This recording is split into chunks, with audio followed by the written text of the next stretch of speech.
çfarë është nata e Kadrit. Nata që Zoti zbriti mirësinë e tij, Kur'anin për njerëzimin. Inna anzalnahu fi lejletil qadr. Ne zbritëm këtë Kur'an në natën e Kadrit. Inna anzalnahu fi lejletin mubaraka. Inna kunna munzilin.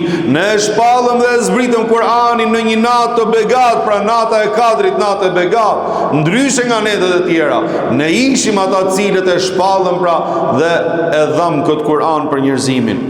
Ky libër, ky Kur'an është mëshirë, e sa shumë mëshirë që ka nata e Kadrit. Ky libër, ky Kur'an është dritë për zemrën dhe shpirtin, e sa shumë e ndriçon zemrën dhe shpirtin nata e Kadrit. Ky Kur'an është shërimi i shpirtit dhe i zemrës, e sa zemra dhe sa shpirtra ka shëruar për kushtimi i natës Kadrit, o Zot.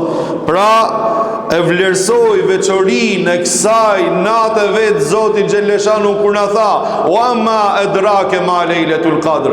E ku e din ti se çfarë madhështie dhe çfarë mirësie ka nata e Kadrit? Pra sikur don thot Allahu Xheleshanu që ti imagjinon edhe ti mendon, po ku e din ti në realitet se cila është e vërteta pra e madhështisë natës Kadrit ose vlera e vërtetë e natës Kadrit?